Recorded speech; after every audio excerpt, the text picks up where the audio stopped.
Hola, muy buenos días, señoras y señores. Sean todos bienvenidos a la conmemoración del Día Internacional de la Mujer, Comisión Nacional de Género de la Rama Judicial.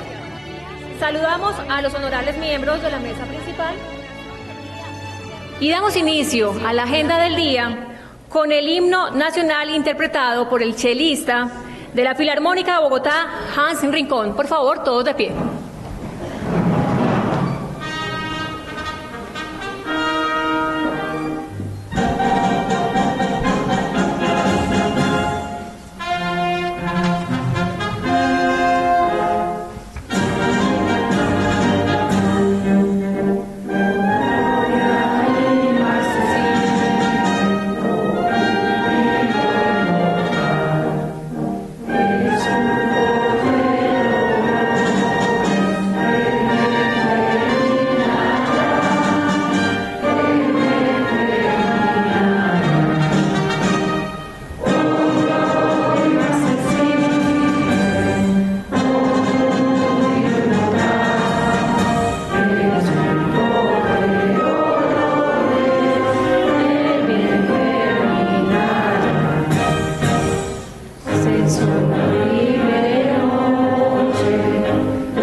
Perfecto.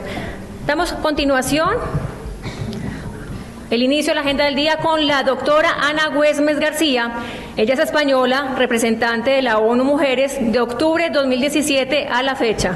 Es defensora de los derechos humanos de las mujeres, con más de 25 años de experiencia, principalmente en América Latina y el Caribe.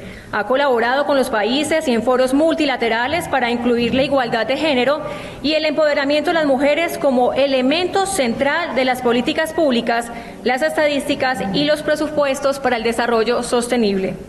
La doctora Güemes es médica y especialista en salud comunitaria. Es diplomada en Cooperación Técnica Internacional al Desarrollo y cuenta con más de 30 años, de 30 publicaciones en las áreas de género, salud y desarrollo. Así que démosle un fuerte aplauso a la doctora Ana Güemes García.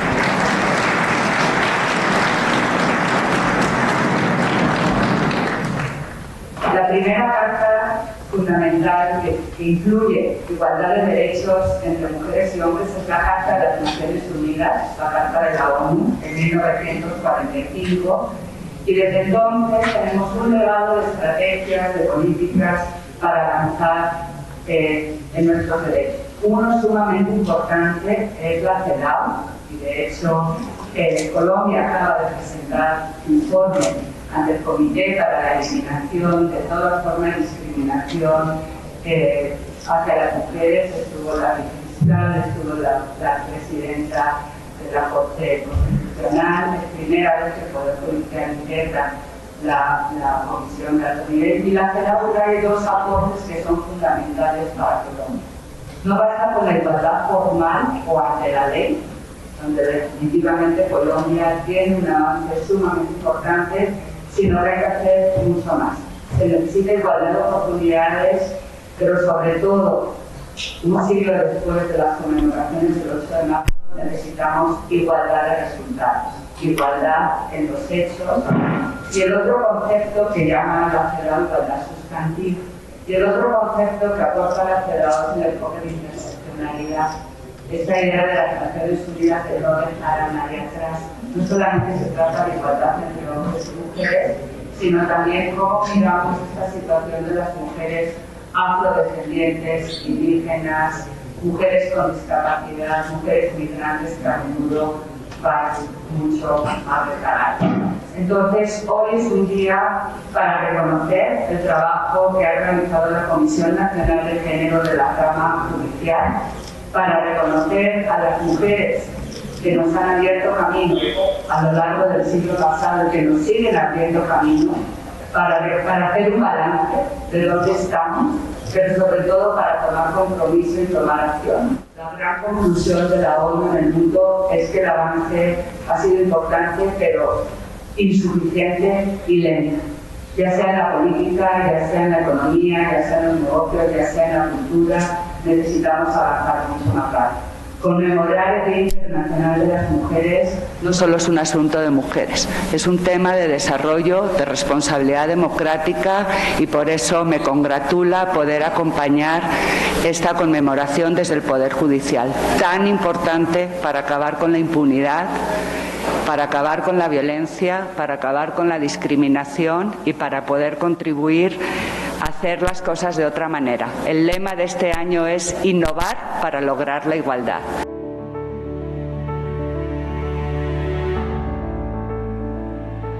Ahora recibamos a la doctora María Paulina Riveros Dueñas, Vicefiscal General de la Nación. Muy buenos días para todas y para todos. Ahora bien, en relación con la violencia intrafamiliar, que creo que es una de las mayores, si no la mayor preocupación de la Fiscalía General de la Nación, porque es un problema de salud pública mundial, sin duda. En días pasados hablaba con una persona extranjera y creo que en Europa 1 de cada 3 mujeres también es víctima de violencia intrafamiliar. En Colombia es el tercer delito que más se denuncia, después del hurto y de las lesiones personales, y en este caso la mayoría de las víctimas son también mujeres.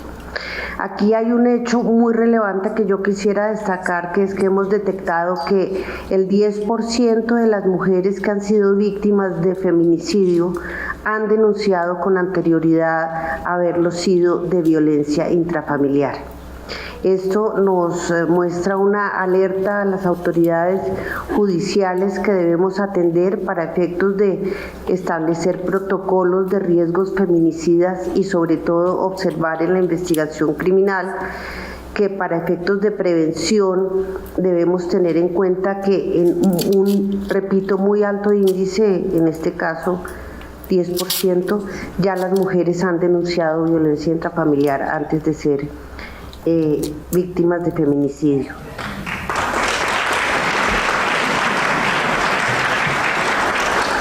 Doctora, muchísimas gracias. Ahora le damos la bienvenida al doctor José Luis Barceló Camacho, magistrado de la Corte Suprema de Justicia.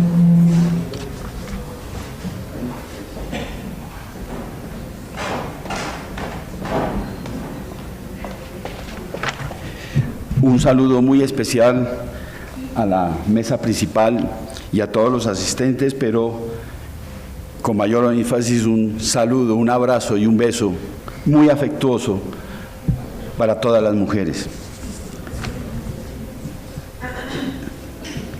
Soy un miembro de la Corte Suprema de Justicia y todos sabemos que nuestra corporación ha hecho muchos pronunciamientos alrededor del tema de las mujeres, siempre con la tendencia de generar líneas jurisprudenciales que materialicen sus derechos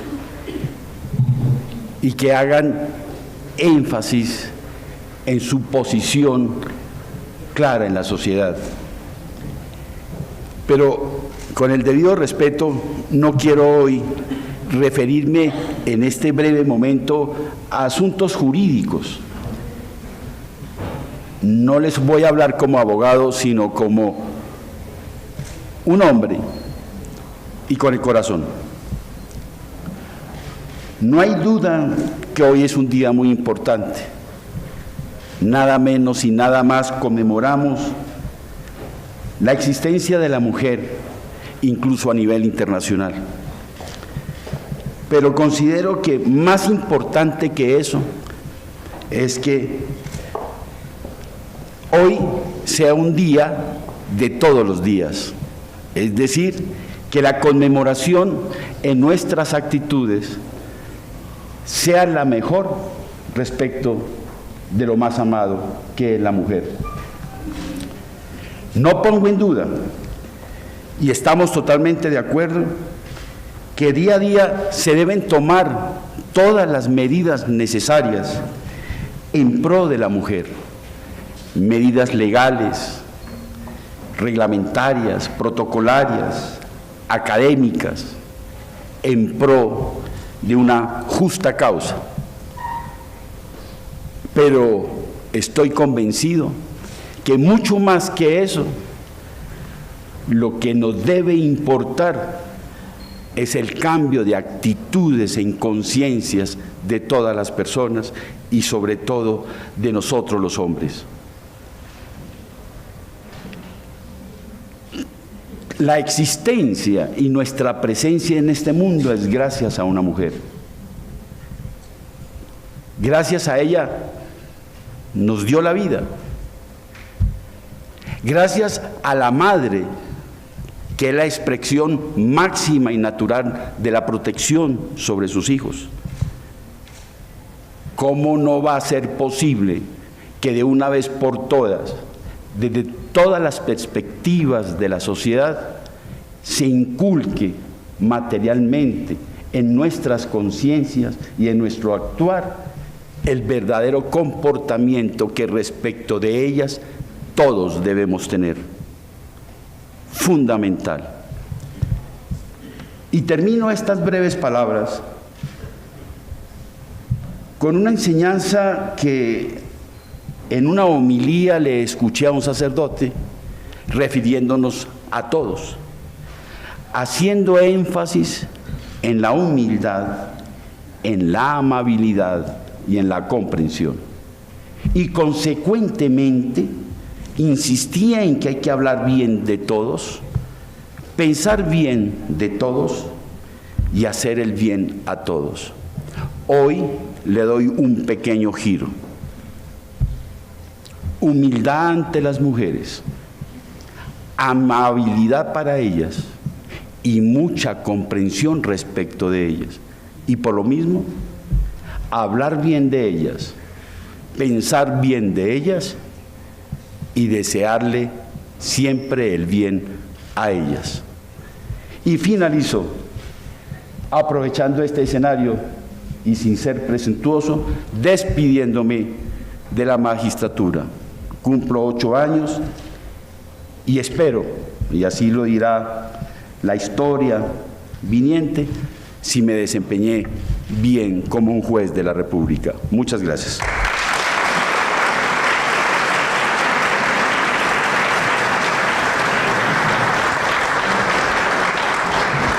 Doctor, muchísimas gracias.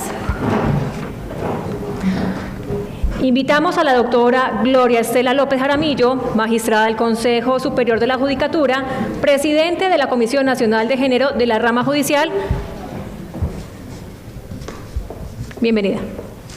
Gracias. Muy buenos días para todas las personas presentes. Un saludo a la doctora Luciana Bermúdez, presidenta del Consejo de Estado, al doctor José Luis Barceló, delegado de la Corte Suprema de Justicia, para acompañarnos en esta conmemoración, a la doctora Cristina Pardo, magistrada de la Corte Constitucional, miembro de la Comisión Nacional de Género, a la doctora Estela Janet Carvajal, miembro de la Comisión Nacional de Género, representante del Consejo de Estado ante la Comisión, al doctor Alejandro Mesa Cardales, magistrado de la Sala Jurisdiccional Disciplinaria, miembro de la Comisión, doctora Paulina Riveros, bienvenida y gracias por acompañarnos, al doctor Mas Alejandro Flores, presidente del Consejo Superior de la Judicatura, y a todos los magistrados del Consejo de Estado, Corte Suprema de Justicia, Sala Jurisdiccional Disciplinaria, Corte Constitucional, que nos acompañan, magistrados de tribunales, jueces y demás miembros del auditorio que están presentes en esta conmemoración. El propósito que nos reúne hoy no es una celebración, sino una reflexión de contenido histórico y político que nos permite hacer un homenaje público a la lucha y a la conquista de las mujeres que han transformado el mundo, y esperamos que sea un lugar cada vez mucho más incluyente e igualitario. A finales del siglo XX, el periodo marcado por la industrialización, la expansión en medio de un crecimiento ideológico en búsqueda del reconocimiento de derechos de las mujeres, se destacan como escenarios en los que se fraguaron múltiples luchas de las mujeres. Visualmente recordamos la participación de la mujer en la Revolución Francesa y movimientos como el de las mujeres sufragistas y los demás movimientos de mujeres que denunciaron la opresión social, laboral y familiar y buscaron la reivindicación a la igualdad, el derecho a ocupar cargos públicos, el derecho al trabajo, a la formación profesional y a la no discriminación laboral. En ese contexto histórico, que especialmente honramos la memoria de un grupo de valientes mujeres que en el año 1857, en la ciudad de Nueva York, ocuparon la fábrica textil donde ellas trabajaban, para exigir igualdad de salarios y una jornada mínima de 10 horas de trabajo, y quienes después fallecieron a causa de un incendio en la planta ocupada. Desde aquel lamentable suceso, en distintas partes del mundo surgieron movimientos para conmemorar el Día de la Mujer. De acuerdo a la Organización de Naciones Unidas, las más destacadas fueron: en 1909, el Partido Socialista de Estados Unidos de América, el día 28 de febrero, celebró en todos los Estados Unidos el primer Día Nacional de la Mujer. Y así siguieron celebrándolo hasta el último domingo del año 1913, febrero. En 1910, la Internacional Socialista, reunida en Copenhague, proclamó el Día de la Mujer, de carácter internacional, como homenaje al movimiento en favor de los derechos de la mujer y para ayudar a conseguir el sufragio femenino universal, y no se estableció una fecha para dicha celebración. En 1911, como consecuencia de la decisión adoptada en Copenhague, el año inmediatamente anterior, el Día de la Mujer se celebró por primera vez el 19 de marzo en Alemania, en Austria, en Dinamarca y en Suiza, con elementos y con encuentros que asistieron más de 1 millón de mujeres y hombres. Además del derecho al voto y de ocupar cargos públicos, se exigió el derecho al trabajo, a la formación profesional y a la no discriminación laboral. En 1913 y 14, en el marco de los movimientos en pro de la paz que surgieron en las vísperas de la Primera Guerra Mundial, las mujeres rusas celebraron su primer Día Internacional de la Mujer el último domingo de febrero de 1913. En el resto de Europa, las mujeres celebraron encuentros en torno al 8 de marzo del año siguiente para protestar por la guerra y para solidarizarse con las demás mujeres.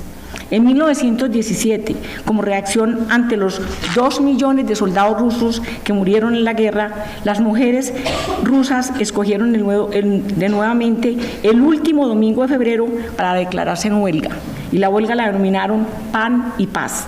Los dirigentes políticos criticaron dicha huelga, pero las mujeres de todas maneras la siguieron. 4 días después, el zar se vio obligado a abdicar y el gobierno provincial concedió a las mujeres el derecho al voto.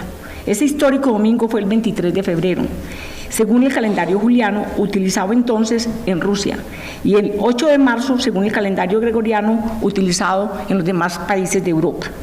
En 1975, coincidiendo con el Año Internacional de la Mujer, Naciones Unidas celebraron el Día Internacional de la Mujer por primera vez el 8 de marzo.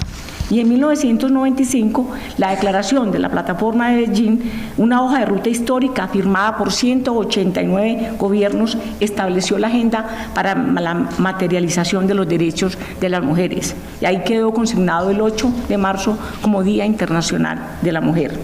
En Colombia, las movilizaciones por los derechos de la mujer empezaron a darse en el siglo XX. Podríamos mencionar aquí muchas mujeres destacadas en la lucha por los derechos de la mujer, pero quiero referirme solamente a 3 mujeres: a Ofelia Uribe de Acosta, santanderiana, precursora de los derechos femeninos durante los años 30 y 40, presentó ante el Congreso el régimen de capitulaciones matrimoniales en busca de una reforma constitucional que llevara a las mujeres pudieran acceder directamente a sus bienes, pues hasta entonces solo se permitía a través de sus padres, hermanos o esposos, iniciativa que fue cristalizada en un tiempo mucho después mediante la promulgación de la Ley 28 de 1932, a través de la cual se reconoció la igualdad en el campo de los derechos civiles a las mujeres. También recordamos a María Rojas Tejada de Tronchi, nacida en Concepción, Antioquia, que inicialmente hizo las manifestaciones públicas en 1927 por los derechos políticos de la mujer y por el acceso a la educación. Y fue la primera que estableció un colegio para mujeres con un tratamiento y una educación integral en todos temas de derechos hacia las mujeres. Solo hasta la reforma del 45, las colombianas conquistamos el título ciudadanas, aunque el proyecto del derecho al sufragio fue archivado luego de un arduo debate en la Cámara y el Senado, derecho que fue reconocido casi una década después, en 1954, a través del acto legislativo 03 de la Asamblea Nacional Constituyente, la que fue recibido como un gran triunfo, pero a pesar que durante toda esa época no hubo elecciones. Sin embargo, el derecho al voto se estrenó en el plebiscito de 1957, lo cual ha sido considerado como uno de los mayores hitos en la reivindicación de los derechos de la mujer en la sociedad colombiana. También la historia nos recuerda que las mujeres han tenido un destacable lugar en la historia colombiana en campos distintos al político y a la lucha de derechos, y que poco se conoce, como es el caso de Adriana Ocampo, barranquillera, geóloga de la NASA y reconocida como una de las 50 científicas más destacadas del mundo. Esta geóloga planetaria detrás de una misión de Nuevos Horizontes que a través de una sonda espacial logró acercarse por primera vez a la historia de Plutón, hazaña que permitió un gran avance en la astrología y en el estudio de nuestro propio planeta.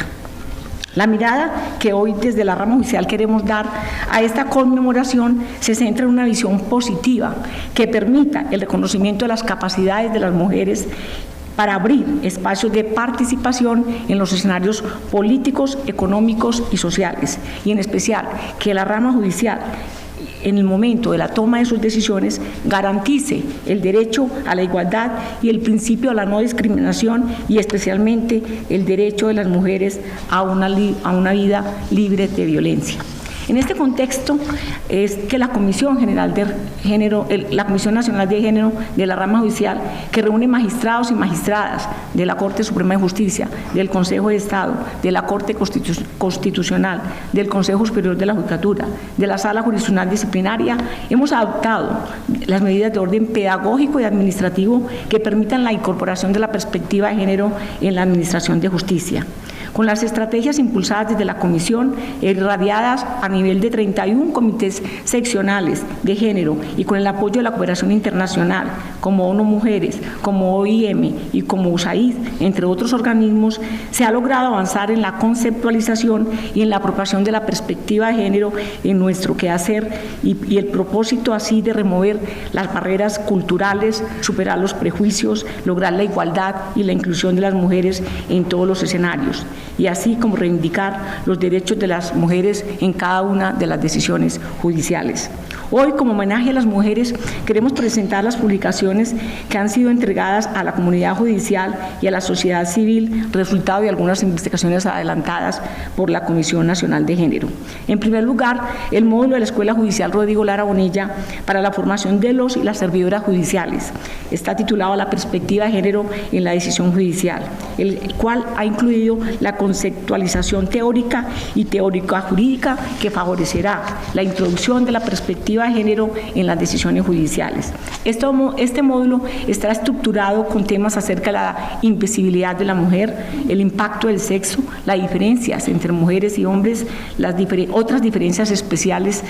Igualmente profundiza sobre las creencias de género en materia de violencia sexual, la violencia de pareja y la participación en política, los elementos de la decisión judicial y las herramientas para la eficacia de la misma, de los cuales serán tratados con mayor profundidad en la presentación que hará su autora, la doctora Isabel Cristina Jaramillo, que lo presentará al terminar como última intervención en esta jornada. La segunda publicación, que es una publicación virtual, que está en el sitio de la Comisión Nacional de Género, que invito a que lo miren y que lo estén consultando permanentemente.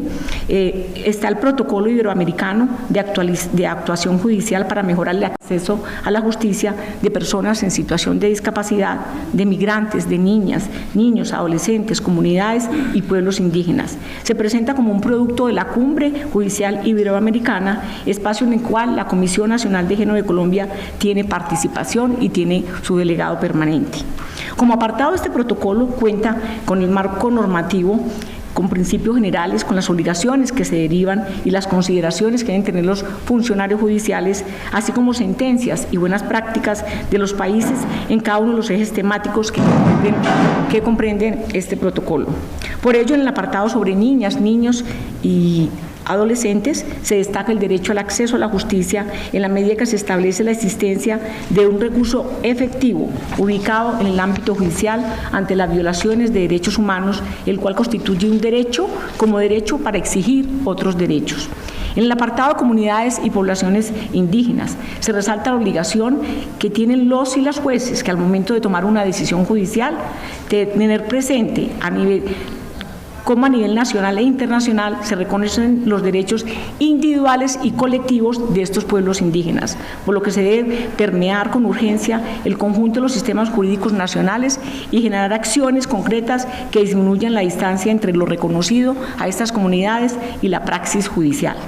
En relación con el apartado sobre personas migrantes y sujetas a la protección internacional, se destaca la necesidad de reforzar el entendimiento de los estándares internacionales en materia de derechos humanos, de las personas migrantes, de los solicitantes de asilo, de las personas refugiadas que son titulares de derecho. El abordaje de este fenómeno desde un enfoque de derechos humanos requiere de la acción coordinada entre los países involucrados, dado el carácter pluridimensional de la migración y la contribución al desarrollo económico, laboral, social y cultural de los países y el impacto que tiene la misma sobre las personas migrantes y sus familias. Tema que tiene mayor importancia por el momento histórico y económico que afronta nuestro país con el éxodo de la población venezolana en nuestro territorio. Finalmente, vemos el apartado sobre los temas para personas en situación de discapacidad. Hace referencia a la población que tradicionalmente ha sido estigmatizada, rechazada por la sociedad y objeto de múltiples discriminaciones y que necesita de acciones concretas desde lo judicial para minimizar las situaciones de desventaja y la exclusión social de que son objeto. También se presenta la Carta Digna al Usuario la Carta Digna al Usuario y unas dependencias administrativas del Consejo Superior. Este documento fue aprobado por el Consejo Superior de la Judicatura el año pasado. Es el Acuerdo 10.999, en el cual constituye una premisa axiológica de nuestros servidores judiciales para la atención de los usuarios y usuarias del Servicio de Administración de Justicia, basados en un principio de celeridad, igualdad, economía, moralidad, transparencia y publicidad. Esta publicación se entregó al principio cuando ingresaron en una UCB, tiene la Carta Digna, el protocolo iberoamericano y unas normas, las normas que se han expedido para lograr la igualdad de género y la no discriminación. Todos estos contenidos queremos que sea de permanente consulta para todos los servidores judiciales.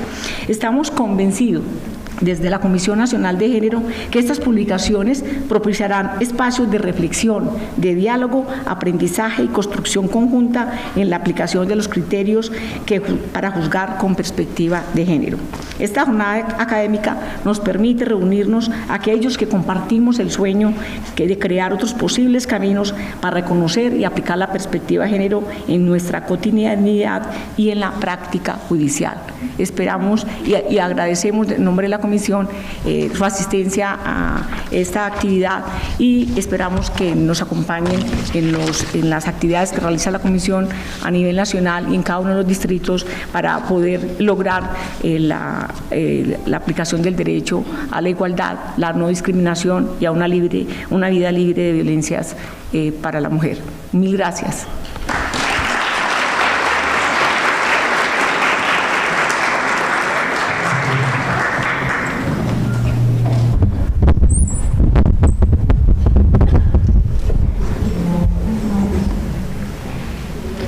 Doctora, muchísimas gracias.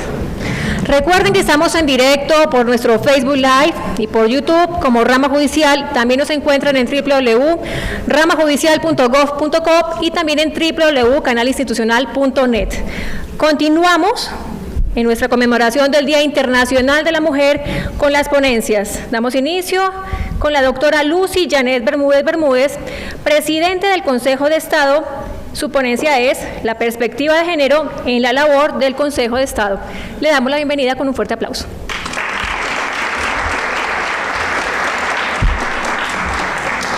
Muchas gracias. Buenos días a todos los integrantes de la mesa principal, a todos nuestros ilustres asistentes, a todas las mujeres que nos acompañan aquí presencialmente y a todas las que nos siguen por las redes. Igualmente, saludo a la multiculturalidad colombiana de la mujer, no basti. Las reivindicaciones vinieron de todos los lugares. En 1857, en Nueva York, las mujeres de la industria textil se manifestaron contra las condiciones inhumanas y los desdichados salarios que les eran retribuidos.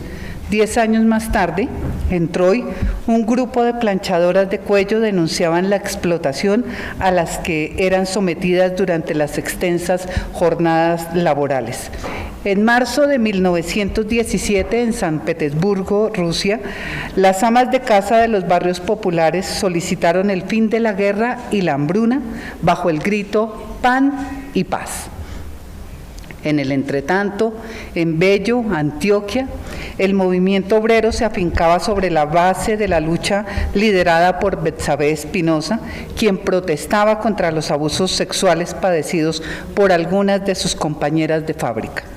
En el plano nacional, las reivindicaciones laborales fueron sucedidas por las reclamaciones civiles que propendieron por la igualdad de hombres y mujeres en la administración de los bienes matrimoniales, levantamientos que culminaron con la expedición de la Ley 28 de 1932, reformatoria de ese régimen patrimonial patriarcal.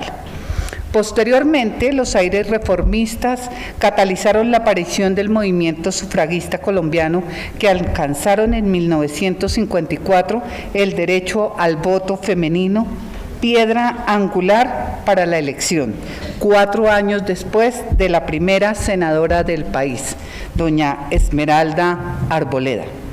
Este barrido histórico, esbozado a muy grandes rasgos, revela una verdad a voces, sin importar el lugar de desarrollo de los acontecimientos ni la naturaleza de los móviles laborales, civiles, políticos. El clamor ha sido siempre uno solo: la búsqueda de igualdad de oportunidades entre hombres y mujeres en aras de consolidar una sociedad más justa y equitativa. Hoy, más que cualquier otro día del año, conmemoramos el esfuerzo, el valor y la intrepidez de aquellas mujeres que incluso con sus vidas han propiciado y robustecido la causa de la igualdad de géneros. Mujeres que con su osadía y decisión han allanado el camino para que, como sucede en la actualidad, la justicia en nuestro país tenga nombre de mujer, pues las más altas dignidades son ocupadas por estas. Las conmemoraciones no son solo el pretexto ideal para echar un vistazo al pasado, sino igualmente para reflexionar, como lo acaba de señalar la presidenta de la Comisión de Género, sobre el presente de esta coyuntura que ha permeado la totalidad del ordenamiento nacional e internacional. Y de esta manera, la labor que el constituyente del 91 asignó a los jueces, y en especial al Consejo de Estado, cuerpo supremo consultivo del Gobierno en asuntos administrativos y máximo tribunal de la jurisdicción de lo contencioso administrativo. la transversalidad del derecho a la igualdad entre hombres y mujeres y por ende su corolario de no discriminación han irradiado, además de la función jurisdiccional, las funciones consultivas y administrativas de nuestra corporación, cuyo desarrollo ha podido crear un discurso en clave de perspectiva de género que gana con el pasar de los días mayor fuerza al interior de este alto tribunal. Una nueva figura es añadida al pentagrama competencial del Consejo de Estado, que conlleva reducir las inequidades que tienen como fuente las determinaciones biológicas, así como las construcciones culturales que impiden, sin lugar a dudas, el desarrollo integral de los seres humanos y en específico aquel de las mujeres. En su rol de juez de la administración pública, el Tribunal de lo Contencioso Administrativo ha concedido el derecho a la igualdad de género una labor tripartita, que se desprende del estudio de las providencias que profiere en su tarea de fallador constitucional u ordinario, en las que la perspectiva de género es a la vez parámetro de corrección del actuar administrativo, fuente de medidas afirmativas de origen judicial y sustrato de libertades. En lo que se refiere a la primera de las acepciones, esto es, como parámetro para la corrección de la actividad administrativa, la equidad y la no discriminación en contra de la mujer sirvieron al Consejo de Estado como criterio y argumento fundante para declarar en un fallo del 24 de agosto de 2018 la nulidad del artículo 9 de la resolución 3384 de 2000 expedida por el Ministerio de Salud, que imponía a la mujer en estado de embarazo el pago de cuotas moderadoras o copagos en el régimen contributivo, a pesar de que otros servicios como la vacunación y la atención integral al recién nacido no estuvieran sometidas a esta carga. Dentro de las disquisiciones ofrecidas por la corporación se manifestó que, de conformidad con los artículos 13 y 43 de nuestra Carta Política, el derecho a la igualdad proscribía cualquier tipo de conducta discriminatoria en contra de la mujer, y más específicamente en contra de la mujer en estado de gravidez, que requería por el contrario una protección especial por el Estado esta condición. De otro lado, el Alto Tribunal de lo Contencioso Administrativo encontró en la decisión del 9 de diciembre de 2018 que el acto administrativo general que concedía exclusivamente la tarjeta de reservistas a los varones que hubieran recibido formación en colegios militares transgredía los mandatos de igualdad entre géneros prodigados por la Carta de 1991, por lo que no existían ni existen razones para excluir a las mujeres de este documento como constancia de la instrucción militar recibida, sin perjuicio de que para estas el servicio militar no resulte obligatorio. El ideario de equidad entre los géneros no solo ha reconducido el actuar activo u omisivo de las autoridades públicas, sino también de los partidos políticos, comprendidos como instituciones permanentes que reflejan el pluralismo político, promoviendo y encauzando la participación de los ciudadanos con el propósito de que puedan acceder al poder.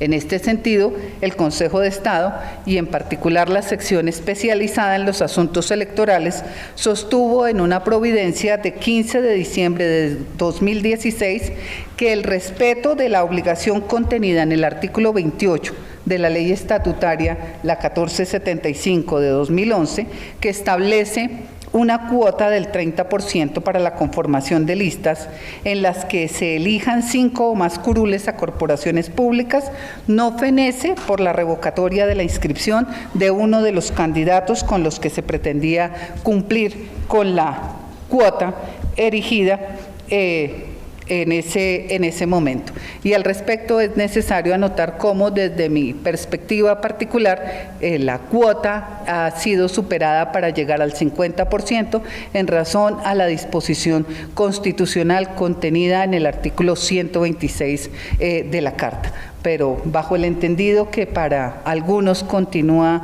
vigente la cuota del 30% por virtud de lo dispuesto en estas leyes, pues hemos venido asumiendo de esta manera, pero no por la convicción interpretativa que me da el artículo 126 de la Carta. Ahora bien, la perspectiva de género constituye además una fuente que ha catalizado la construcción de medidas afirmativas en pro del género femenino, con lo que la jurisprudencia de la Corporación cristaliza la noción material del derecho a la igualdad, al que se le ha igualmente reconocido la naturaleza de principio y valor en el orden jurídico colombiano. En estos términos, el máximo tribunal de lo contencioso armonizó en sentencia de mayo de 2015 la literalidad de las normas disciplinarias para la Policía Nacional con los postulados constitucionales e internacionales de protección a la mujer, reconociendo la calidad de sujeto procesal dentro de un trámite de esta naturaleza a una patrullera víctima de presunto abuso sexual dentro de la institución policial, en perjuicio de la descripción gramatical de la disposición que regula la materia, situación que le permite apelar el auto de archivo de investigación que había sido proferido durante el procedimiento. Este trato diferenciado, cuya justificación tuvo en las preocupantes denuncias hechas por la accionante gran despliegue a nivel periodístico, fue tratado de esta forma por el máximo tribunal de lo contencioso. Asimismo, el Alto Tribunal de lo Contencioso estableció en una providencia del 19 de abril de 2018 que de cara al estado de gravidez de la demandante, la imposición de la medida de arresto en el contexto de un trámite de desacato resultaba absolutamente desproporcionada y por ende debía ser levantada, pues con ella se ponía en riesgo la vida de ella, su integridad como mujer, como madre e igualmente de quien estaba por nacer. Las acciones afirmativas de origen judicial se han igualmente extendido a los concursos de méritos, en donde la corporación ha ordenado a la Procuraduría, por ejemplo, modificar la plaza para el nombramiento en periodo de prueba de una mujer demandante como medida para hacer frente a las posibles contingencias frente a un embarazo de alto riesgo. De otro lado, la ausencia de un trato diferenciado respecto de una denuncia relacionada con actos de violencia intrafamiliar padecidos por una mujer, los que debían materializarse en presteza y celeridad, llevaron a la sección tercera de esta corporación a declarar la responsabilidad administrativa patrimonial de la Fiscalía General de la Nación y de la rama judicial en una providencia de 30 de agosto de 2018. Se señalaba que estas autoridades, a pesar de todas estas circunstancias que se evidenciaban dentro del proceso, permitieron la prescripción de la acción penal en ese asunto y por esa razón se profirió ese fallo. Finalmente, la perspectiva de género prohijada por el Consejo de Estado ha servido como sustrato de algunas libertades como la de orientación sexual, dejando provisionalmente incólume la legalidad del decreto 1227 de 2015, a través del cual se reglamenta el procedimiento para el cambio del componente sexo en el registro civil de nacimiento. Dentro de los argumentos que sustentaron la decisión del 10 de marzo de 2016, el Alto Tribunal manifestó que el concepto sexo no se circunscribe a las características netamente biológicas, sino que incluye la autoidentificación cultural de la persona como expresión del derecho a la igualdad y la no discriminación en el ordenamiento colombiano. Más allá de las implicaciones y el abordaje del derecho a la igualdad desde el prisma de la función jurisdiccional desempeñada por la Sala de lo Contencioso Administrativo del Consejo de Estado, importa demostrar que la perspectiva de género transita y orienta a la vez el ejercicio de la labor consultiva atribuida a la Sala de Consulta y Servicio Civil de esta corporación, como función secular y connatural a esta institución, cuya aparición se sustenta en la reproducción de la empresa napoleónica al interior de la incipiente República de Venezuela y Nueva Granada en 1817, como ustedes lo saben.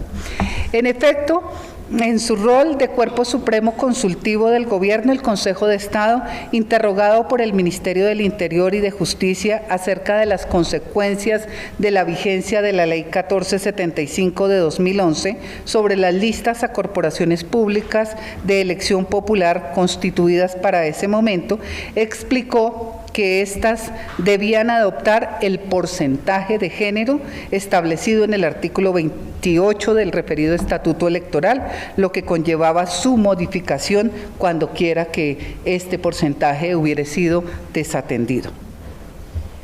En sentir de la Sala de Consulta y Servicio Civil, la disposición resultaba obligatoria a pesar de los efectos de las leyes en el tiempo, puesto que materializaba el anhelo de participación efectiva que el constituyente derivado implantó con la expedición del Acto Legislativo 1 de 2009, mediante la introducción al texto de la Carta Política del 91 del principio de equidad de géneros, tendiente a ofrecer en ese ámbito una mejor y más amplia participación femenina en la dirección y desarrollo del poder, en una concreción de una verdadera democracia que tenga en cuenta todos los géneros.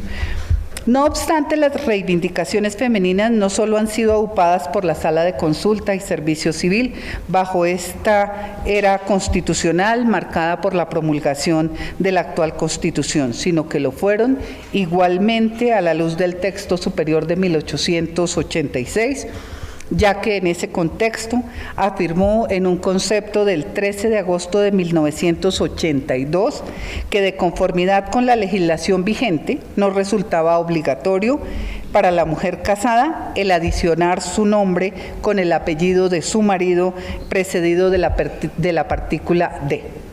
Este fue un concepto del Consejo de Estado en 1982. La emancipación femenina encontraba entonces un importante espaldarazo con este criterio, ya que la identidad de la mujer podía ser conservada, aunque mediara la institución del matrimonio. Tanto la labor judicial como la consultiva conllevan para la corporación importantes facultades de interpretación que tienen como límite, sin lugar a dudas, los postulados que se derivan del sistema constitucional y del sistema convencional del que hace parte el Estado colombiano.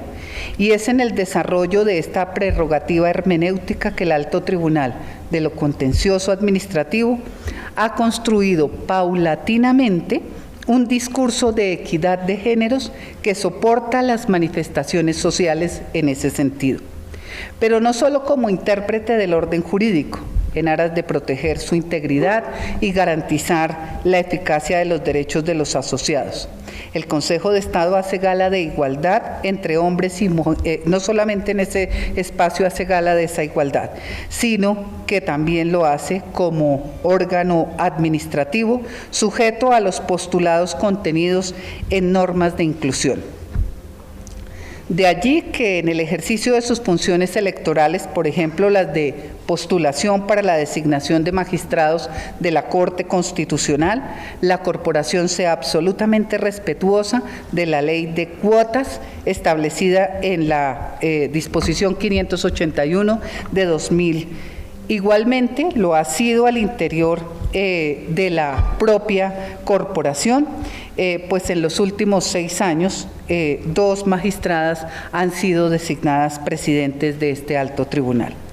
De otra parte, y aunque en la actualidad solo 7 de los 31 magistrados que conforman el Consejo de Estado son mujeres, no puede olvidarse que esta fue la primera de las instituciones judiciales en abrir las puertas a una mujer, y esto ocurrió en los años 70. Actitud que denotó un alto grado de favorecimiento a la equidad de género en tiempos de absoluta exclusión. El tratamiento multifacético que a la equidad de género ha otorgado el Consejo de Estado permite vislumbrar un verdadero cambio respecto de las problemáticas que se derivan de esta noción. No pretendo con esto, ni más faltaba, desconocer los grandes retos que aún persisten en punto de la igualdad, pues esta solo existirá cuando las niñas y las mujeres de este país dispongan de las mismas posibilidades, de las mismas oportunidades que los hombres. El camino ha sido abordado, pero el objetivo resulta todavía lejano, pues en definitiva las mayores empresas siempre comienzan con algunos pasos, y estos son esos primeros pasos que todos y cada uno de quienes estamos aquí y de quienes ocupamos las altas posiciones en el Estado estamos obligados a dejarlos suficientemente bien sentados y firmes para que quienes nos sucedan puedan seguir este camino que todavía no se ha concluido. De nuevo, saludo a las mujeres desde la multiculturalidad colombiana. Somos una. Nieska, Shembashen, colombianas mente Tzaba, Chacuachenk, Adleipay. Muchas gracias.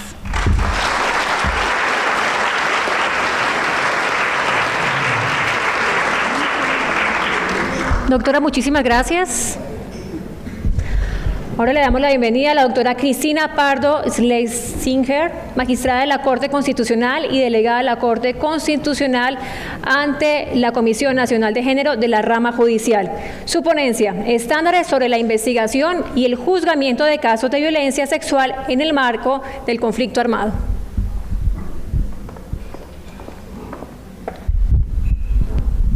Bueno, muchas gracias. Un saludo para todos, especialmente para la mesa principal. En realidad, el título de la conferencia no dice mucho de lo que yo voy a hablar. Yo me voy a referir especialmente al uso del lenguaje y a las pruebas que son admisibles en las decisiones judiciales en el marco de los procesos en donde se investigan conductas de violencia sexual. Voy a hablar desde un caso concreto, voy a exponer una situación concreta que llegó a la Corte Constitucional y que fue decidida en la sentencia T-126 de 2018 de la Sala Séptima de Revisión de Tutelas de la Corte Constitucional y de la cual yo misma fui la magistrada ponente. El caso es de especial interés porque tiene que ver con el uso del lenguaje discriminatorio en contra de la mujer en las sentencias de los jueces, en sentencias actuales, sentencias recientes, especialmente en el caso de jueces penales. Un lenguaje que parte además de estereotipos de género históricamente aceptados, y aceptados no solo por los hombres, sino también por las mujeres. Estereotipos que menosprecian a las mujeres en su aspecto físico o por los rasgos de su personalidad, y de ellos derivan una menor capacidad para atestiguar o para denunciar delitos, especialmente los delitos sexuales. Entonces, pues el caso es interesante porque es real, nos permite ver cómo estamos en la actualidad, cómo es el lenguaje que utilizan nuestros jueces, cuál es el lenguaje que utilizan incluso las mujeres dentro de los ámbitos de los procesos penales para darle credibilidad o no dársela a las mujeres en estos escenarios. Los hechos del caso fueron los siguientes. En el año 2003, siendo vicepresidenta de la Asociación Nacional de Mujeres Campesinas e Indígenas de Colombia, o sea, era una líder social, una señora a quien en la sentencia se le dio el nombre de Bárbara, para, digamos, por razones de reserva de su intimidad, esta señora fue secuestrada por unos hombres de un grupo armado que la amenazaron a muerte, la golpearon, la abusaron sexualmente. Y ella, con el apoyo jurídico de una organización no gubernamental, denunció los hechos ante las autoridades competentes, y en la sentencia de primera y segunda instancia del proceso penal, pues no resultaron condenados las personas vinculadas. Bárbara, por razones de seguridad, se fue del país, se fue al exilio, pero interpuso una acción de tutela muy particular contra las decisiones judiciales que consideraba violatorias de sus derechos fundamentales. De su derecho fundamental, en primer lugar, a la dignidad humana, en segundo lugar, al debido proceso y a las garantías de no repetición. Su queja iba contra el juez tanto de primera instancia como contra el de segunda instancia por las aseveraciones que hicieron en la parte considerativa de la sentencia, que la revictimizaban y la desvalorizaban en su denuncia y en las declaraciones que había hecho.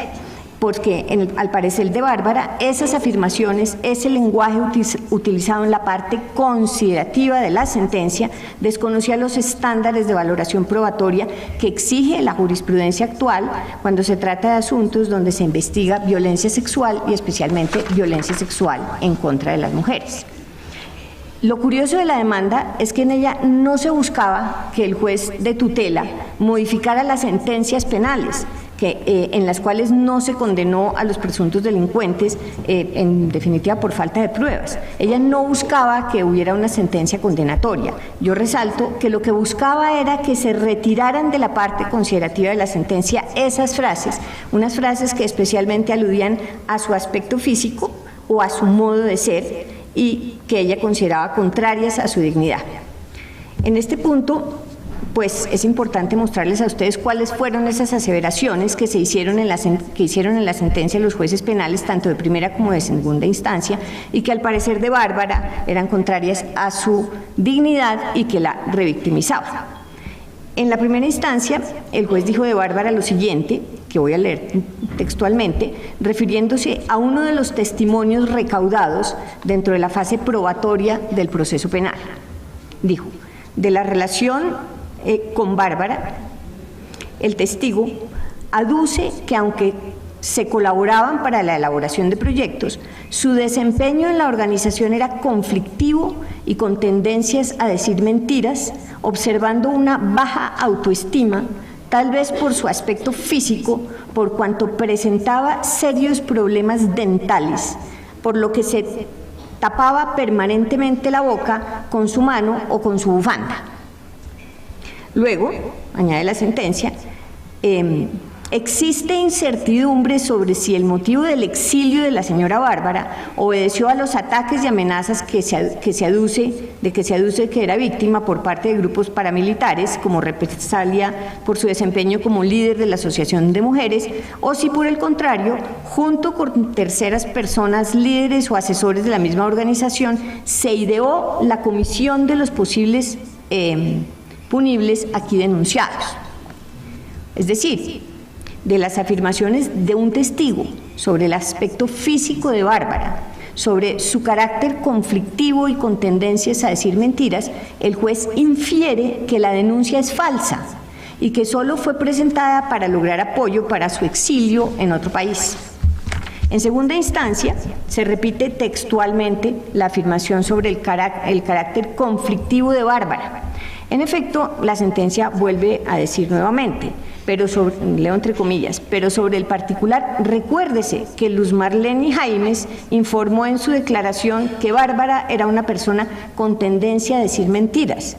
Además, Miriam de Jesús Burgos Martínez, en declaración rendida en el trámite de audiencia pública, señaló que Bárbara siempre tuvo un desempeño conflictivo en la organización, que tenía tendencia a decir mentiras, que presentaba baja autoestima derivada de su aspecto físico, pues inclusive tenía serios problemas dentales, otra vez, que hacían que permanentemente se tuviera que tapar la boca con su mano o con su bufanda. Nótese cómo el aspecto físico de la denunciante, concretamente sus problemas dentales, fueron tomados por el juez como indicios en contra de la acusación por ella formulada. La acción de tutela fue negada en primera y en segunda instancia, pero la Corte la seleccionó. La Sala Séptima de Revisión de Tutelas de la Corte Constitucional concedió la tutela y expuso, entre otras, las siguientes consideraciones. Dijo que los jueces habían incurrido en una violación directa de la Constitución al utilizar un lenguaje soez, desdeñoso y descalificante contra la versión de la víctima de un proceso penal. Lo anterior había implicado un desconocimiento concreto de las garantías que deben observarse cuando se tiene conocimiento de hechos de violencia sexual en contra de las mujeres. Estas son su derecho a ser tratada con respeto y consideración en espacios de confianza para evitar una segunda victimización y su derecho a que se valore el contexto en el que ocurrieron los hechos independientemente de prejuicios sociales en contra de la mujer. En los casos de violencia sexual, dijo la sentencia, las autoridades judiciales deben asumir el deber de motivar sus sentencias con la mayor seriedad, consideración y respeto con los derechos fundamentales de las víctimas cuyos relatos se está investigando con miras a evitar su revictimización. Las pretensiones relacionadas con el uso del lenguaje, es decir, las acciones de tutela que lo que buscan es la adecuación del uso del lenguaje de las autoridades judiciales, son procedentes. En consecuencia, aquellos extractos de la parte emotiva de las sentencias que desconocen los derechos fundamentales a la dignidad humana y a la intimidad de la víctima y las garantías de no repetición deberán ser excluidos o modificados. Entonces, consecuentemente, la Corte ordenó retirar de la parte emotiva de las dos providencias de primera y de segunda instancia las frases, especialmente las frases en las que yo leí con detenimiento, las que hacían referencia al aspecto físico de la víctima, a su baja autoestima o a su carácter o condición. La sentencia que analizó la Corte muestra cómo hoy en día, recientemente, esto es una acción de tutela de 2018, el hecho de que una mujer sea fea o que tenga algún complejo o alguna baja autoestima por su aspecto físico, la descalifica ante los jueces. El solo aspecto físico, el hecho de no ser linda, ya le quita credibilidad a la mujer frente al aparato judicial. Es aquello en lo que yo quiero llamar la atención.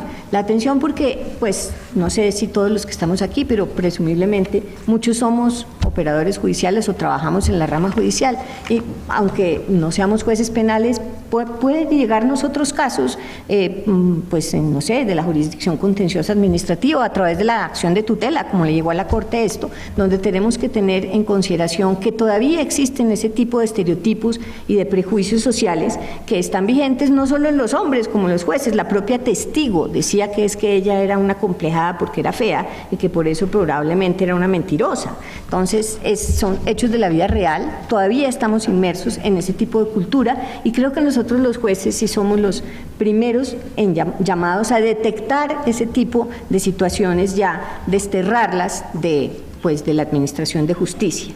Recuerdo también, me viene a la cabeza ahora otro caso publicitado en la prensa mucho, que se trató del asesinato de una señora llamada Rosa Elvira Celis, que se violada y asesinada en el Parque Nacional acá en Bogotá. Esta señora, los familiares de ella pusieron una acción de reparación directa ante el contencioso administrativo y los abogados del Distrito Especial de Bogotá señalaron que, como defensa del distrito, señalaron que había sido obrado la culpa exclusiva de la víctima porque ella se había ido sola. ¿A quién se le ocurría, a una mujer, cómo se le podía ocurrir ir a pasear a esas horas por el Parque Nacional?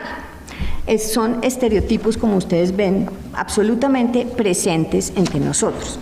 Hasta aquí, digamos, esta parte de la charla tiene que ver con el cuidado que tenemos que tener los operadores judiciales, los abogados y todos los que nos movemos en el mundo de la justicia para desterrar este tipo de prejuicios en contra de la mujer. Ahora quiero referirme también, pues, ya de manera más general, más como impersonal, como más abstracta, salida de un caso concreto, a los estándares que la jurisprudencia de la Corte Constitucional ha acogido a la hora de valorar las pruebas dentro de los procesos que se siguen en los casos de violencia sexual.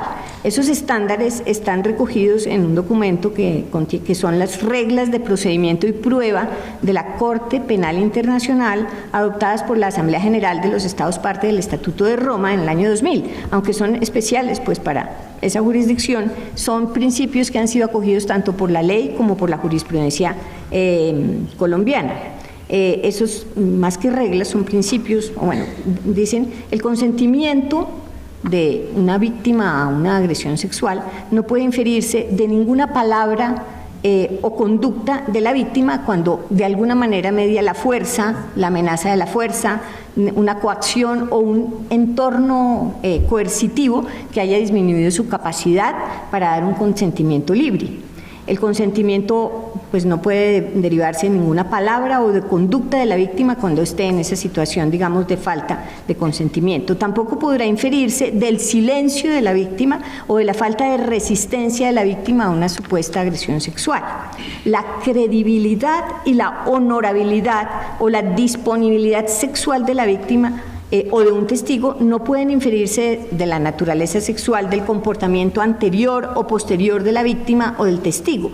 Acá se está refiriendo estas reglas a que no podemos tener en cuenta el modo de ser de la persona o su comportamiento anterior, concretamente en materia de conducta sexual, pero mucho menos cuando estamos hablando de conductas que no son sexuales, como taparse la boca y ponerse la bufanda en la boca. Es decir, ninguna consideración relativa al modo de ser de la persona o a su conducta anterior o posterior tienen por qué inducir a los jueces a pensar que sus afirmaciones no merecen credibilidad. Esas reglas de procedimiento y prueba de la Corte Penal Internacional han sido incorporadas en el ordenamiento interno nuestro a través de la ley y de la jurisprudencia. La ley 1719 de 2014, por medio de la cual se modifican algunos artículos del Código Penal y el de procedimiento penal, adoptaron las medidas para garantizar el acceso a la justicia de las víctimas de violencia sexual, en especial de violencia sexual con ocasión del conflicto armado. Dichas reglas más o menos pues repiten las mismas que yo antes les acabo de decir, pero pues la ley contiene mandatos expresos dirigidos a la Policía Judicial, a la Medicina Legal, al Ministerio Público, a la Fiscalía y por supuesto a la rama judicial, que repiten que el consentimiento no puede inferirse de ninguna palabra, gesto o conducta cuando median circunstancias de coacción a la libre voluntad. Que los jueces o los magistrados no pueden admitir pruebas que propicien discriminaciones por ningún tipo de razones, de género, religiosas, étnicas, ideológicas, políticas u otras, y mucho menos, añado yo, por el aspecto físico de una mujer o por su modo de ser. Pues estas pruebas son especialmente en el marco del conflicto armado interno. Es necesario valorar los contextos dentro de los cuales se producen estas agresiones, los patrones los patrones que siguen la comisión de estos delitos para entenderlos como crímenes de contexto y entender que son delitos graves que pueden ser crímenes de lesa humanidad, que pueden llegar a ser de conocimiento de la Corte Penal Internacional si no son adecuadamente investigados, sancionados y juzgados en Colombia. Muchas gracias.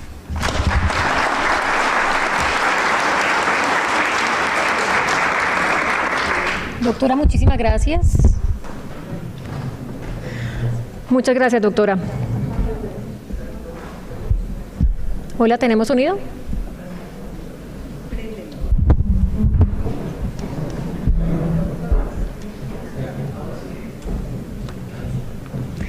Extendemos un saludo especial al doctor Carlos Felipe Córdoba Larrarte y lo invitamos aquí al atril para que dé unas palabras en la conmemoración del Día Internacional de la Mujer.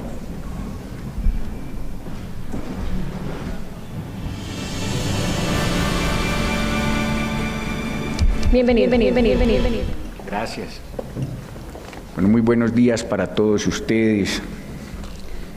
Muy buenos días a la doctora Gloria Estela López, nuestra querida magistrada del Consejo Superior de la Judicatura y presidenta de la Comisión Nacional de Género de la Rama Judicial, al doctor Max Alejandro Flores, presidente del Consejo Superior de la Judicatura, a la doctora María Paulina Riveros, vicefiscal general de la Nación,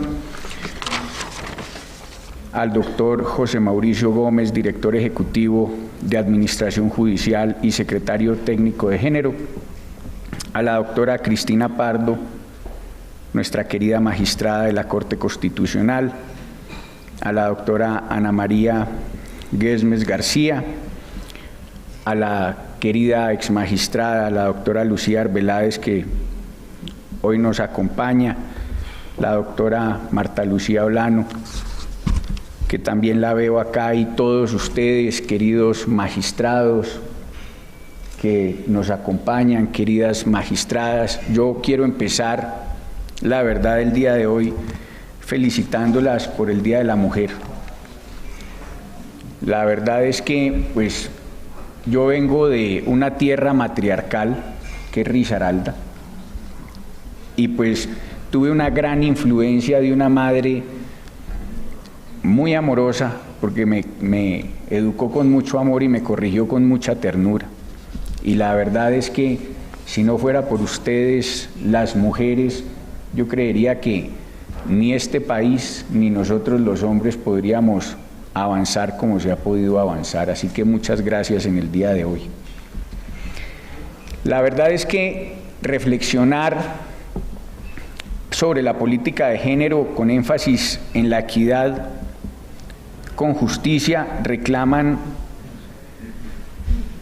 todas las mujeres todos los días, será siempre abordar un tema muy complejo, porque siempre se va a quedar debiendo.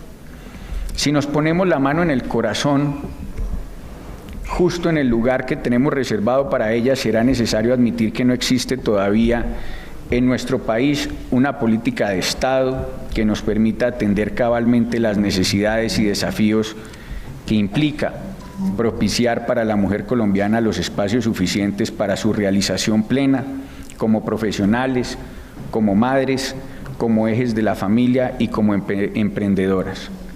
Sin embargo, no podemos mirar con absoluto escepticismo algunos avances que es justo destacar y que nos permite mirar con mayor esperanza hacia un horizonte más promisorio en materia de igualdad. Recientemente, el 19 de febrero, se deliberó en la Oficina de Naciones Unidas de Ginebra, en Suiza, el Comité para la Eliminación de todas las formas de discriminación contra la mujer, y resulta gratificante para mí comprobar que la Contraloría General de la República se ha anticipado a varias de esas recomendaciones más importantes que en materia de políticas de equidad de género han surgido de foros especializados como eso. Por eso, el mismo 15 de febrero de este año, nosotros creamos el grupo especial que auditará durante este año 2019 1.1 billones de pesos que hacen parte de los recursos destinados por el Estado para el impulso y promoción de políticas públicas en este campo.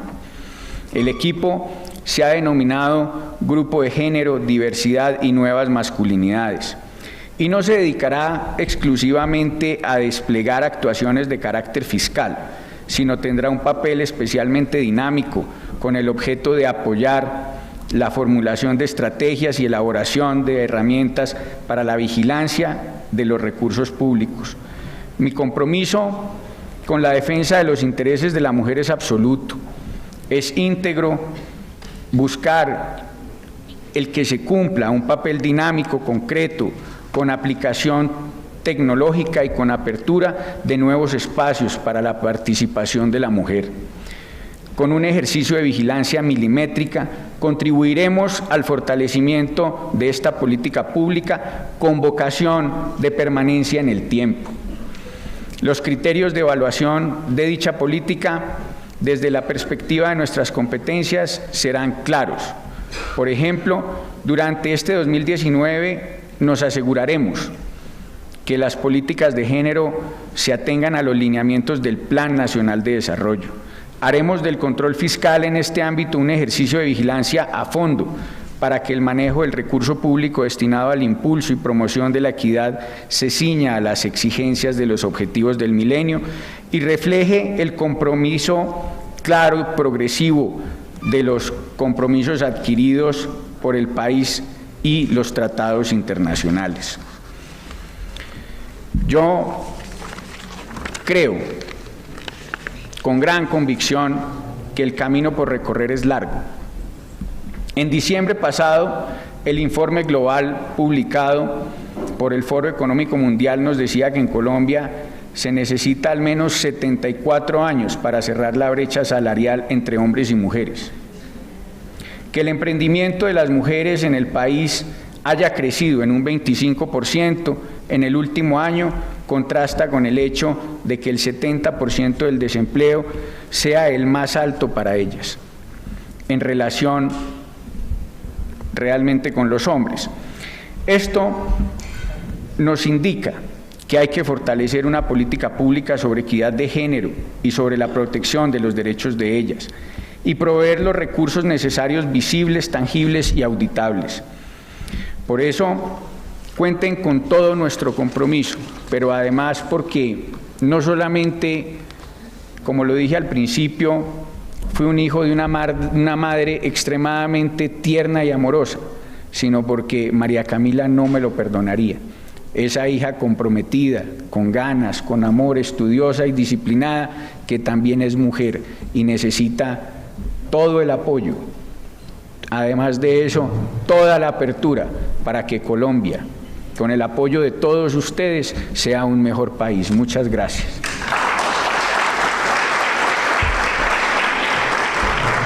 Muchas gracias, Contralor General de la República de Colombia, doctor Carlos Felipe Córdoba. Le damos la bienvenida a la honorable vicepresidenta de la República de Colombia, la doctora Marta Lucía Ramírez de Rincón. Un aplauso para ella, por favor.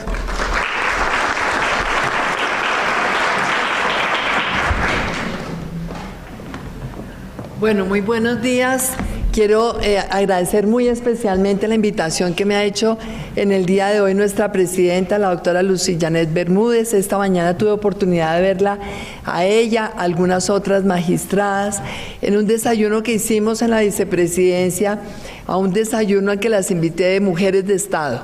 Y ese es un propósito que tenemos nosotros definitivamente durante estos 3 años y 5 meses que nos quedan de gobierno, y es la colaboración armónica entre las distintas ramas del poder público, como lo dispone la Constitución Nacional, pero teniendo todos nosotros la obligación realmente de darle este enfoque de género al funcionamiento del Estado.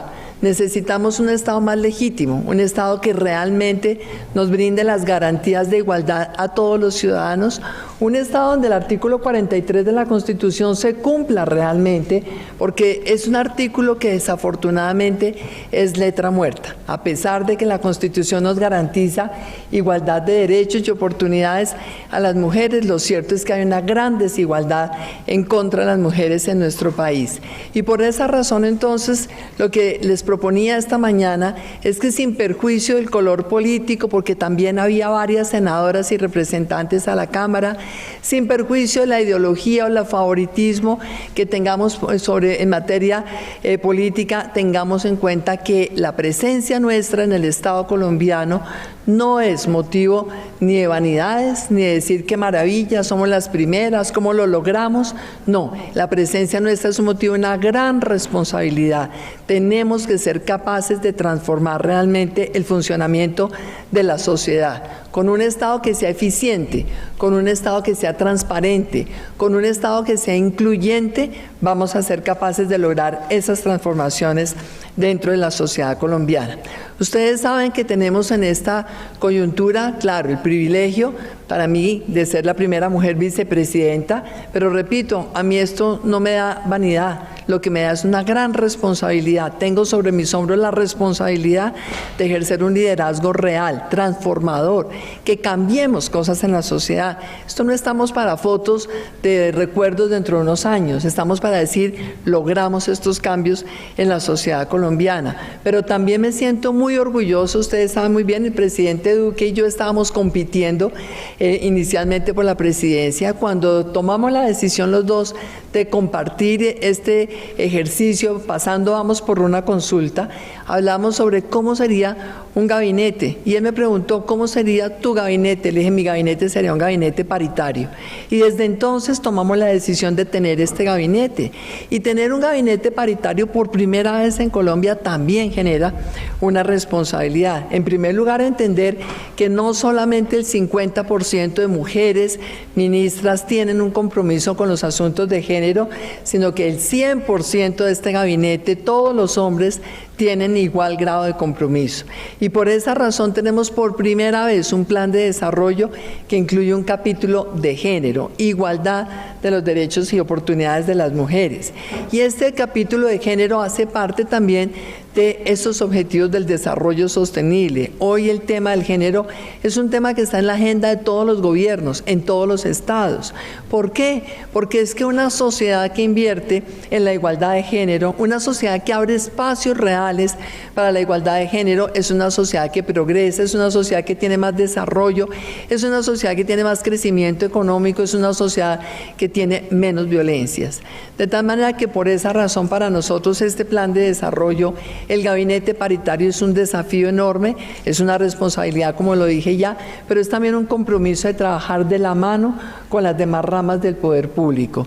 Nosotros nos sentimos muy orgullosos de tener tantas magistradas importantes en la judicatura. Por supuesto que alegría enorme tener la primera vez una mujer presidenta del Consejo de Estado, tener nuestra presidenta de la Corte Constitucional, tener nuestra vicefiscal que nos llena de orgullo a todas las mujeres, pero también sabemos nosotros que la participación de la mujer en la justicia todavía es insuficiente. Tenemos apenas un 37% de mujeres en los altos cargos de la magistratura, en una rama como el derecho, en donde eso sí ha habido mujeres hace muchísimos años. Yo vengo, y además me disculpo por llegar tarde, vengo de un evento que organizó la ministra de Minas con todos los presidentes del sector minero energético, y allí sí que es difícil, porque claro, no ha habido operarias, no ha habido mujeres que manejen los taladros, hay poquitas presidentas de empresas en el sector minero energético, porque son campos del conocimiento que normalmente no estaban las mujeres, la ingeniería, la geología, pero en el derecho ha habido mujeres siempre, desde el año 57, si no recuerdo mal, cuando el plebiscito, teníamos a Esmeralda Arboleda ya ejerciendo este gran liderazgo en el derecho y en la lucha por la igualdad de las mujeres. Entonces queremos ver más mujeres ocupando los primeros lugares. A mí me parece preocupante que entre el año 2000 y el 2016 me decían había un 17% de magistradas, en este momento me dice hay un 13%. El tema no es solamente cuantitativo, el tema es realmente cómo vamos a lograr que cada vez se reconozca mucho más que la presencia de la mujer en la justicia garantiza una administración de la justicia teniendo en cuenta también las circunstancias de la mujer. Y yo quiero, aparte de disculparme por llegar tarde, salir corriendo ahora porque tengo que volver a salir, disculparme especialmente con el Contralor Felipe Córdoba, porque no me gusta nunca llegar y siempre interrumpen. Yo me quería quedar allá afuera, pero me forzaron a entrar. No me gusta interrumpir cuando alguien está hablando, me disculpo por su excelente, se fue el Contralor, no, ahí está, su excelente intervención, pero sabemos que él es un hombre también muy comprometido con lograr realmente esta mayor presencia de la mujer en los organismos de control. Tenemos nosotros hoy entonces el desafío de lograr que no sea solamente una presencia cuantitativa, sino que tengamos nosotros la garantía de que esto se va a lograr para siempre, y esto tiene realmente mucha relación con el papel que cada uno de nosotros desempeñemos hoy. Tenemos que lograr, por ejemplo, que en esta labor de la Contraloría haya más y más mujeres auditando. Las mujeres, hay gente que dice es que las mujeres deben estar porque son más honestas. Yo lamentablemente he tenido la oportunidad de conocer mujeres deshonestas, pero también hemos tenido la oportunidad de saber que la justicia tiene que mandar a la cárcel a mujeres corruptas, a mujeres que terminan metidas en actividades ilícitas, en el narcotráfico y en otras. Entonces no podemos decir el purismo de la mujer, no, somos seres humanos como cualquier otro, pero las mujeres sí tenemos características que nos diferencian, somos tremendamente comprometidas con el cuidado de las cosas, hacemos las cosas con rigor. La mujer es meticulosa normalmente, la mujer que está en las ciencias, en las matemáticas, en la contabilidad, son mujeres muy rigurosas. El control ejercido por las mujeres, sin duda, es una garantía realmente también de confiabilidad. Las mujeres tenemos una característica diferente, somos incluyentes, porque la mujer por esencia es eso, es inclusión, es cuidado, es estar pendientes de los nuestros y de los otros, y eso necesita esta sociedad, tender puentes, escucharnos, aceptar que somos diferentes, entender que en las diferencias construimos más que si estuviéramos todos pensando exactamente igual. Pero la administración de justicia con este foco en la mujer, en lo que tenemos las mujeres que aportar y en garantizar sobre todo que todas las mujeres tengan acceso efectivo a la justicia, que acabemos la impunidad que hay en este país, que afecta a tantísimas mujeres, que veamos nosotros que en toda clase de violencia siempre la víctima, casi siempre la víctima es la mujer, que los feminicidios, que los ataques con ácido, que el acoso, que la violación, donde hay tantas mujeres que son las víctimas, no podemos doble victimizarlas cuando pretenden acceder a la justicia. Y por eso hablábamos esta mañana el papel tan importante también del trabajo mancomunado, la ministra de Justicia, el Consejo Superior de la Judicatura, nuestras magistradas, nuestra convicción, esta Comisión Nacional de Género de la rama judicial, por la cual yo los felicito realmente. Todo esto tiene que servir para que el acceso de la mujer a la justicia sea más eficaz, una justicia pronta, cumplida, eficaz, que tenga cero tolerancia con las agresiones en contra de la mujer, con la discriminación en contra de la mujer, para poder lograr entonces nosotros ese país seguro, justo, educado, emprendedor, ese país incluyente, porque ese es el país que nos va a garantizar la verdadera paz que todos queremos, la paz del país de nuestros hijos, la paz en donde las mujeres tenemos un papel muy importante también que jugar. Somos las educadoras, nosotras formamos a nuestros hijos. A mí este término que acaba de utilizar el Contralor de las nuevas masculinidades, la primera vez que lo hice, lo oí al alcalde Enrique Peñalosa y como que no me gustó el término, dije, ¿qué es esto de las nuevas masculinidades? Pero es un término que dice mucho, es que tenemos que enseñar a los hombres que el ser masculino no es ser patán, que el ser masculino no es discriminar en contra de la mujer, que el ser masculino no es ser insensible, que por el contrario, el ser humano con su sensibilidad es un ser humano mucho más grande, que la sensibilidad del hombre y la de la mujer son compatibles, que la visión femenina es algo que realmente contribuye muchísimo a nutrir la sociedad, pero nosotras, al educar a los hijos, tenemos que enseñarles ese respeto, ese afecto, esa expresividad, esa sensibilidad, ese reconocimiento a la igualdad de la mujer, y por esa razón creo que las mujeres, construyendo la paz de este país, tenemos un aporte enorme que hacer desde el hogar, no solo desde los estrados judiciales, no solo desde la academia, de tal manera que me siento tremendamente orgullosa de estar hoy en esta conmemoración del Día Internacional de la Mujer. Sabemos que esta fue la lucha de muchas mujeres en el siglo pasado para lograr mejores condiciones laborales. Esta lucha no ha terminado, la lucha tiene que continuar, garantizar la equidad para la mujer, cerrar la brecha salarial, cerrar todas las desigualdades, tiene que ser un compromiso de las mujeres de nuestra generación, y yo digo generación, no las que están más jóvenes o las que estamos más mayores, no, las que estamos en esta época y circunstancia de nuestro país, para lograr realmente que Colombia se transforme y que Colombia sea ese país maravilloso que todos sabemos que podemos llegar a ser. Muchísimas gracias, doctora Luz Janet, por esta invitación.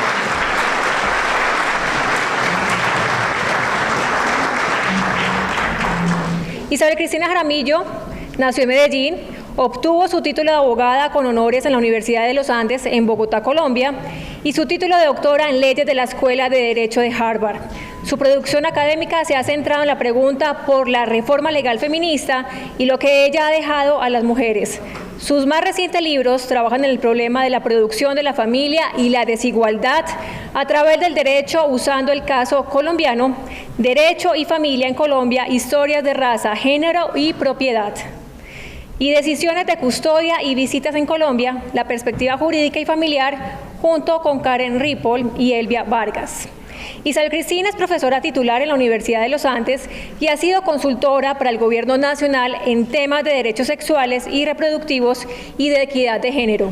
Asimismo, ha presentado importantes contribuciones ante la Corte Constitucional Colombiana y el Congreso de la República en lo relativo a la reforma del derecho de familia y los derechos de las mujeres.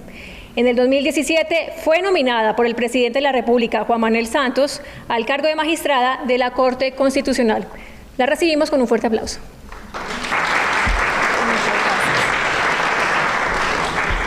Muchas gracias. Esa presentación ya se tomó como 3 minutos de los 10 que me advirtieron que tenían, porque es un evento largo y pues todos estamos, digamos, con muchas cosas muy importantes para hacer.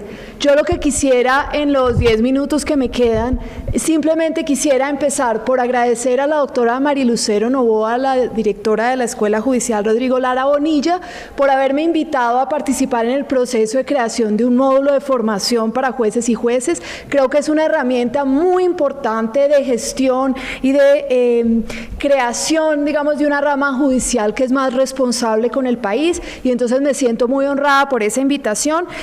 Y muy especialmente también la invitación de la doctora Gloria Estela López Jaramillo, presidente de la Comisión de Género de la Rama Judicial, por haber pensado que era importante hablar de ese módulo en esta ocasión, que tiene muchos otros elementos importantes, pero que definitivamente pues tiene que acoger también estas iniciativas de la Comisión de Género de la Rama Judicial. Y entonces yo quisiera pues poner de presente que el módulo de formación en perspectiva de género es un módulo que viene dictándose en el concurso de la rama judicial desde hace tiempo. El primer módulo fue creado por la historiadora Magdala Velázquez y un equipo de personas que la acompañaron, y bajo el direccionamiento de la Escuela Judicial.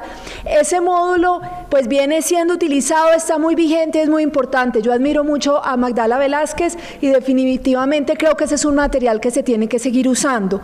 La invitación, como la entendí yo, a hacer un nuevo módulo, era hacer un módulo que diera unas herramientas metodológicas y teóricas más allá de las herramientas históricas y normativas que contenía el primer módulo. Y ese fue el esfuerzo, digamos, en el que me involucré de la mano de una psicóloga experta en temas de género y formación en género. Entonces, de nuevo, en el corto espacio que tengo hoy para presentarles el módulo, simplemente voy a hablarles de cuál es la estructura que tiene el módulo y de algunas ideas que subyacen a la construcción del método de esta forma. No voy a ser muy detallada, yo creo que muchos de ustedes y yo pues estoy convencida, muchos de los que están aquí y de las que están aquí saben muchísimo de género y definitivamente pues saben sobre la tarea judicial. La tarea, como la entendí, es una tarea para completar la formación de personas recién graduadas. Entonces, quisiera que lo miráramos con esos ojos. Estos módulos no están orientados a magistrados de alto nivel que tienen un recorrido bien largo y conocen muy a fondo esto, sino a personas que están en un nivel inicial de formación y con las que queremos garantizar una cierta, que apuntalamos unos ciertos conocimientos, pero sobre todo unas capacidades, unas habilidades en relación con la decisión judicial. Entonces, el módulo tiene esta organización que además quiero enfatizar, es una organización que sigue muy de cerca el trabajo de la comisión en materia de la creación de una lista de verificación para jueces. Entonces, yo creo que podemos trabajar más con la doctora Gloria Estela, pero definitivamente esa lista de verificación que creó la Comisión de Género de la Rama Judicial tiene un método que de muchas maneras se acerca a esto, y creo que si los volvemos más compatibles, vamos a tener unas personas que entran a la rama ya con unas herramientas muy sólidas para el trabajo que esperamos que hagan ahí. Muy bien, y entonces el módulo empieza con una breve justificación y sigue por lo que yo creo que son los 3 pasos principales que deberíamos abocar cuando estamos tratando de pensar como un juez, cómo decidir un caso que garantice la equidad de género. La primera parte tiene una justificación que se orienta a poner de presente de nuevo la urgencia de transversalizar el género en todas las actuaciones de Estado, en la actuación judicial en particular. Y esa urgencia de la transversalización, pues relacionada con los datos que tenemos sobre la desigualdad de las mujeres y la violación de sus derechos. Entonces, frente a esos datos que conocemos, que los medios nos repiten cada vez más, afortunadamente, porque nos permite trabajar o responsabilizarnos más por esos problemas de desigualdad, pues recordarles en todo caso a las personas que están en este momento inicial de sus carreras todos estos datos de una vez, no el dato aislado, sino todos presentados como un paquete. Y a continuación, el módulo aboca lo que yo he encontrado en mi trabajo con jueces en México, en Argentina y en Ecuador, es quizá la objeción más importante y más significativa en relación con la perspectiva de género, y es esta: doctora, yo pensé que mi tarea era aplicar la ley. Perspectiva de género no será sesgar mi manera de obrar como juez. Y entonces aquí se plantean de muchas maneras, utilizando la teoría de la evidencia, utilizando la teoría de la prueba, se plantea cómo en realidad lo que puede resultar sesgado es no tener en cuenta estos nuevos datos que conocemos sobre las mujeres. Muy bien, a continuación se plantea el primer paso del método, que es el de la pregunta por las mujeres, y esa pregunta de las mujeres se aborda en 3 subpasos. Uno primero, pues caer en cuenta, o que la persona caiga en cuenta todas las formas en las que las mujeres somos invisibles en muchos campos de la vida, pero ciertamente en el derecho. Entonces, mostramos en el módulo cómo en el derecho, a pesar de la cantidad de abogadas que han existido, hay una tendencia a un olvido a favor de un sujeto abstracto y universal, pero que generalmente representa las cualidades y los intereses de los hombres y deja de lado las cualidades e intereses de las mujeres. Este primer paso, les diría yo, es un paso con el que queremos decir: todos los casos pueden ser casos de mujeres. No es, porque también nos hemos vuelto un poco así, solamente los casos de violencia sexual, solamente los casos de violencia familiar son casos de mujeres. Claro, esos son casos muy importantes. Y las mujeres, digamos, manifiestan en este país una gran insatisfacción en el acceso a la justicia, porque en esos casos todavía sentimos que no se está haciendo lo suficiente. La doctora Paulina Riveros pues nos está contando todos los esfuerzos que ya se están haciendo, pero esos no son los únicos casos en los que es relevante la perspectiva de género. Siempre habría que preguntarse dónde está la mujer de este caso, y la mujer de este caso puede ser la mamá, la hermana, la hija, la esposa, pero la mujer de este caso puede ser la demandante, y ese es un primer paso. El siguiente es dónde están las mujeres. La mujer de este caso no es esa mujer sola, es un tipo de mujer, es una mujer que es madre soltera. ¿Qué sabemos sobre las madres solteras en Colombia? ¿Cuáles son sus necesidades? ¿Cuáles son sus dificultades? Etcétera. El siguiente paso de la pregunta por las mujeres es: ¿existe alguna acción afirmativa en este campo específico que yo debería tener en cuenta al momento de decidir? Y el tercer paso es: ¿cuáles son las diferencias que existen entre las mujeres y que yo debería tener en cuenta? No es lo mismo una mujer profesional ubicada en Bogotá a una mujer con una escolaridad precaria en el Valle del Cauca, ¿cierto? Esas son diferencias importantes. El siguiente paso en el módulo o en el método es la pregunta por el género. Y aquí la pregunta es simplemente, o más bien se toma en serio, la idea de que el género son las creencias que tenemos sobre los hombres y las mujeres. Y tenemos 3 paquetes de creencias. Voy a esperar un segundo que seguro ya nos dieron las 12 del día y ya me estoy tomando más tiempo del que me tocaba, pero en la segunda, la pregunta por el género, y en la pregunta por el género están las creencias sobre la sexualidad, las creencias que tenemos los hombres y las mujeres sobre la sexualidad, las creencias que tenemos sobre la violencia de pareja y las creencias que tenemos sobre la participación política de las mujeres. Y abordamos eso porque, más allá de los datos que uno pueda recibir, es importante que todos y todas, cuando pensamos un caso con una perspectiva de género, nos preguntemos cuáles son los prejuicios que nosotros estamos llevando al caso. Y todos y todas llevamos prejuicios al caso. Y entonces conocerlos, interrogarlos, hacernos la pregunta, la propuesta de este módulo es que eso es fundamental. Y finalmente nos referimos a algunos elementos que podrían llevar a una mayor eficacia de la decisión judicial. Y aquí el lenguaje que se utiliza en la decisión judicial, que se utilice la normatividad internacional y nacional, toda ella completa, dar razones y no simplemente citar normas, tener en cuenta que hay unos destinatarios difíciles y entonces el juez qué tipo de medidas específicas va a abordar para esos destinatarios difíciles y cuáles órdenes complejas va a emitir para poder tratar de darle una respuesta adecuada al caso que tiene al frente. Entonces ese es el método. A mí me encantaría oír opiniones y reacciones de operadores judiciales. Como les digo, esto es muy basado tanto en la literatura feminista especializada como en el trabajo que he hecho con jueces y juezas en muchos países en América Latina. Ahora bien, ¿qué es lo que está detrás de estas ideas? Y voy a pasar por eso muy rápido. Primero, que la formación en género tiene fundamentalmente dos resistencias. La primera resistencia es la creencia de que lo van a acusar a uno de que uno hace algo mal. Y entonces preferiría no tener que exponerse, digamos, a una teoría en la que de pronto resulta que uno se equivocó. Y la segunda es la idea de que el conocimiento de género es sesgado, como ya se los había mencionado. La segunda creencia es que para los abogados el conocimiento es fundamental en la corrección de sus decisiones. Al contrario de otras profesiones, por ejemplo la medicina, en donde es la actitud de la persona lo más importante y casi que tendría uno que trabajar con ellos experiencialmente. Y con los médicos hicimos un estudio en la Universidad de los Andes y encontramos que en realidad para ellos, si les decíamos la norma jurídica es esta, usted cómo decide, ese dato no era importante.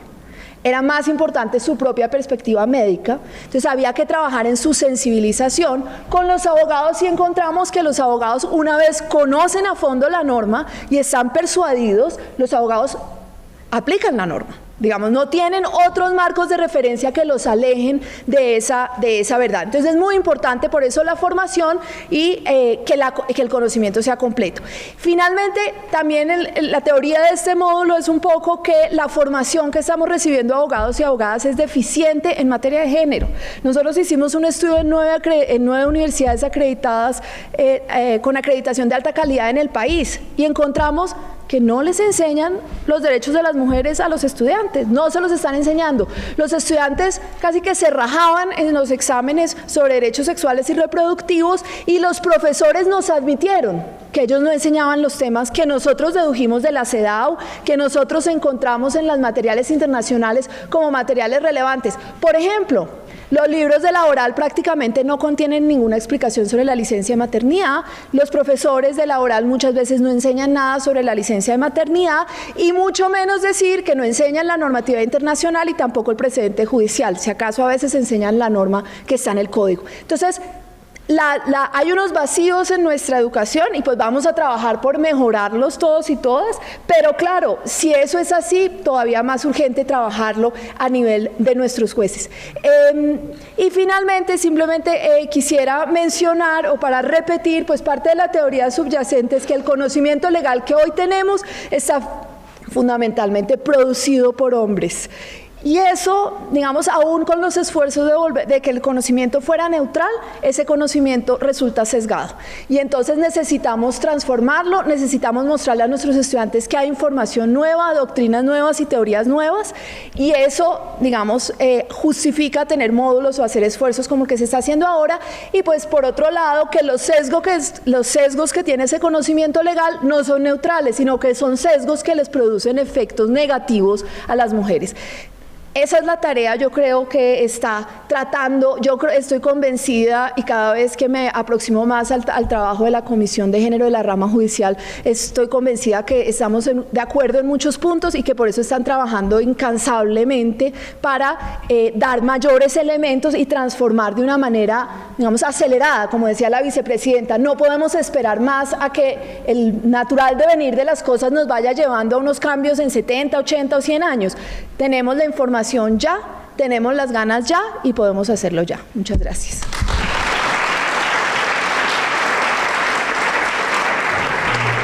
Doctora, muchísimas gracias. Para el cierre académico invitamos al doctor Alejandro Mesa Cardales, magistrado de la Sala Jurisdiccional Disciplinaria, vicepresidente de la Comisión Nacional de Género de la Rama Judicial.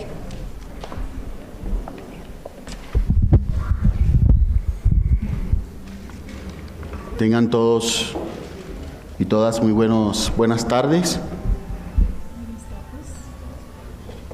Un cordial saludo a los integrantes de la Comisión de Género Nacional de la Rama, honorables magistrados y magistradas, altas cortes que nos acompañan el día de hoy, invitados e invitadas especiales.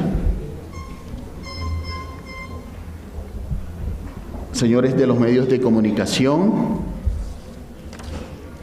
hace muchos años le preguntaron a nuestro Nobel de Literatura, Gabriel García Márquez, que en paz descanse, ¿cuál sería una buena idea para salvar a la humanidad? A lo que contestó: lo único realmente nuevo que podría intentarse para salvar la humanidad en el siglo XXI es que las mujeres asuman el manejo del mundo. Teniendo en cuenta esa respuesta, de forma sincera pero desparpajado, el estilo de Gabo,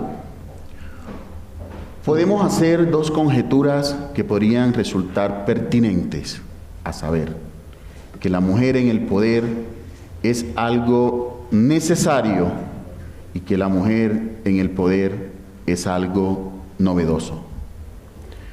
Novedoso porque antes de 1932 las mujeres no podían cursar el bachillerato y antes de 1933 no podía ingresar a la universidad, siendo Gabriela Peláez en 1936 la primera mujer en ingresar a estudiar Derecho. Novedoso porque solo hasta el año 1945 se adoptó como principio universal en el contexto de Naciones Unidas el postulado igualdad de derechos y oportunidades entre hombres y mujeres. Novedoso pues solo 9 años después, en el año 1954, con el acto legislativo 3, se concedió en nuestro país el derecho al voto a las mujeres, derecho que estrenaron en las elecciones de 1957. Novedoso por cuanto histórica y progresivamente las mujeres han conseguido asumir, aun con todas las limitaciones que el medio les impone, el control de sus decisiones, el manejo de sus hogares, su aporte a la cadena productiva, bien en cargos bajos o medios, o aún en cargos de dirección en lo privado y público. Pero ello ha sido fruto de una larga y constante lucha en donde un gran número de mujeres han sacrificado su derecho de una persona, que es el reconocimiento de su igual dignidad humana. Debe reconocerse nuestras sociedades modernas y el advenimiento de los estados constitucionales ha generado total conciencia sobre la importancia que reviste la perspectiva de género y la necesidad de garantizar en lo material la igualdad de derechos que formalmente reconoce nuestra Carta Política. Pero aún así no ha llegado la hora en que las mujeres les corresponda un trato materialmente igualitario. Para el caso colombiano, el impulso definitivo para consolidar a nivel normativo la igualdad de género lo vino a dar la Constitución de 1991, la cual consagró la igualdad de derechos y oportunidades entre mujeres y hombres y la prohibición expresa de discriminar a la población femenina. Posteriormente se han expedido normas de gran trascendencia, de las cuales debo destacar la Ley 581 de 2000, conocida como la Ley de Cuotas, la Ley 823 de 2003 sobre la igualdad de derechos y oportunidades. No obstante el gran avance en materia constitucional legal, las mujeres aún experimentan a diario una profunda y extendida discriminación en el ámbito público y privado. También en el acceso y en la permanencia en las más altas responsabilidades privadas y públicas, en las cuales, por supuesto, se encuentra la posibilidad de acceder en condiciones de igualdad a los altos cargos de la Administración de Justicia.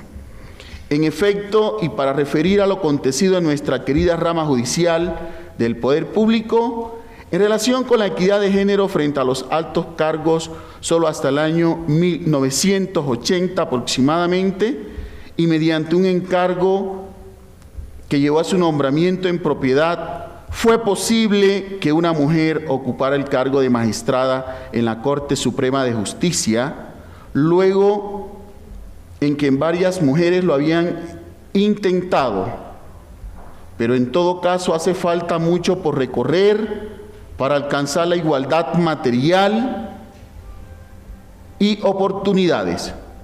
Muchos plantean que la verdadera equidad de género se logra cuando el 50% de las mujeres ocupen los cargos directivos, entre otros.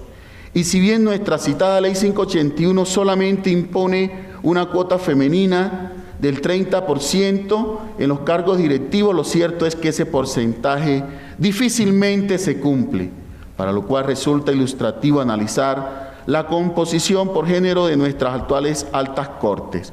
Veamos lo siguiente, y es muy importante. En la Corte Suprema de Justicia, solo 3 de los 23 magistrados son mujeres, lo cual refleja un escaso 13% de la participación femenina. En el Consejo de Estado, solo 7 de 31 magistrados son mujeres, lo que arroja un 24% de participación femenina, oportunidades y derechos para todas y todos. Este compromiso presupone una alianza entre hombres y mujeres de todos los órdenes, con la continuación de la lucha por un mundo en que la identidad de género no sea un motivo para negarle a una persona su derecho a ser tratada de acuerdo con su igual dignidad humana. Este compromiso exige de todas las mujeres que, como ustedes han logrado ocupar con dignidad y esfuerzo una posición en cualquier orden, como el caso de la rama judicial, mujeres que como profesionales, como madres, como hijas, como padres cada día prestan su servicio, irradian con su ejemplo a las demás mujeres, llenando de luz el camino que como sociedad empezamos a abrir hace tanto tiempo y que debemos proteger y ampliar de manera permanente hasta lograr la igualdad y equidad material de género. Mi invitación muy cordial y respetuosa para todos es que continúen siendo el ejemplo de la constancia y el tesón con que sin lugar a dudas han logrado destacarse, pues algún día serán ustedes mismas el referente para la historia sobre esta lucha universal por la igualdad.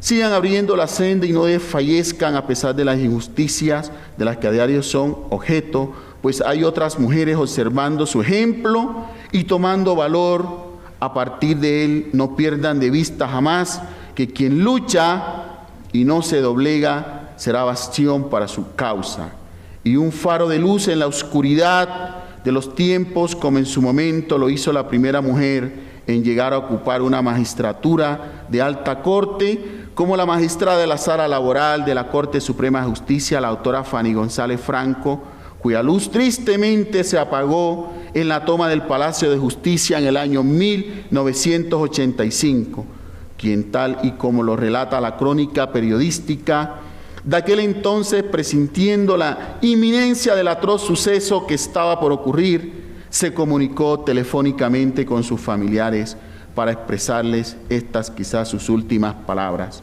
Por voluntad de Dios y autoridad de la ley, vine a la Corte a ministrar justicia en nombre de la República de Colombia, no a llorar ni a pedir clemencia. Dios está conmigo y me ayudará a conservar mi dignidad de magistrada. Si es designio de Dios que yo muera para que se conserven inmaculadas las instituciones jurídicas y vuelva la paz a Colombia, entonces que Dios, el presidente y las Fuerzas Armadas salven la patria. Muero, pero no me doblego. Feliz Día Internacional de la Mujer. Muchas gracias por su asistencia.